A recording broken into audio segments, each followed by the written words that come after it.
అందరూ ఏం చేస్తారు కదా మన పితరులు ఫస్ట్ ఆఫ్ ఆల్ దేవుడికి భయపడ్డారు. చూడండి అక్కడ చదువు మరి ఎబ్రీ 10:11 అధ్యాయం విశ్వాసమును బట్టి ఏబేలు అదేండి అంట ఏబేలు కోసం మొట్టమొదటి చెప్తున్నాడు. ఏం చెప్తున్నాడంట? కయ్యోను కట్ట దేవుడికి గొర్రెలు కాపరుగా ఉన్న ఏబేలు శ్రేష్టమైనది, కొమ్మునిది, మంచి పదార్థము దేవుడికి అర్పణగా పెట్టాడని. ఏబేలులో ఏముందంట? విశ్వాసం. కయ్యోనులో ఏం లేదమ్మా? విశ్వాసం లేదు. ఉన్నారు అక్కడ దేవుడు ఇద్దరు చూపెడుతున్నాడు. ఇద్దరు ఆదాము అమ్మ కొడుకులే ఆమె, కానీ ఒకరిలో ఏముంది? రెండు రోజులు ఏలేదు విశ్వాసం. ఇప్పుడు చెప్పండి, విశ్వాసము ఏబేలులో ఉందంట, అవిశ్వాసము కయ్యోనులో ఉందంట.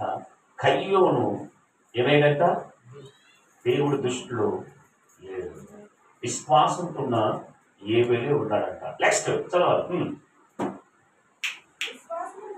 విశ్వాసమును బట్టి ఏబేలు ఇంకా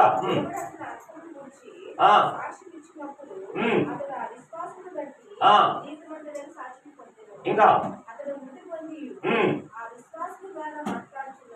ఆమె అతను మృతి పొంది ఇప్పుడు కయ్యోను ఎప్పుడు చనిపోయాడు? ఏబేలు ఎప్పుడు చనిపోయాడు చెప్పండి? ఆదికాండంలో 4వ అధ్యాయంలో కనబడతాడు. ఇతడు ఏం చేసేసాక పౌలు గారు చెప్తున్నాడు. ఎవరి కోసం? ఏబేలు కోసం పౌలు చెప్తున్నాడు. ఇదిగో మన పితృడైన ఏబేలు మంద కాపురి, మంచి విశ్వాసంతో ఆయన మరణించిన ఆయన విశ్వాసంతో జీవించాడు కాబట్టి ఆయన క్రియలు గొప్పవి. మన క్రియలు నెక్స్ట్ పొజిషన్ లో ఎవరున్నారు చూడండి అక్కడ. విశ్వాసమును బట్టి నెక్స్ట్ ఎవరున్నారంటే యేసు దృష్టిలో ఏదైనా ఆనోకు. ఆనోకు ఏం చేశాడంట? మరణము రుచి కూర్చోడకంట దేవుడితో 300 సంవత్సరాలు ప్రయాణమై ఆయన కొనుగోలు పడ్డాడనట. ఆమె చూడండి అక్కడ. ఇంకా చదువుమా.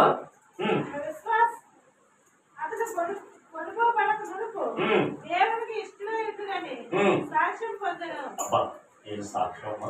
ఆనోకు దేవుడికి ఇష్టడంట. మనం ఎవరు అంట? దేవుడికి ఇష్టమా ఇష్టం కాదా? దేవుడికి ఇష్టం ఎలా ఉంటాడంట? విశ్వాసంతో ఉంటాడంట. చెప్పండి ఇంకేమంటాడు? పెద్ద మాటలు చదవండి. కాగా ఇంకా ఇంకా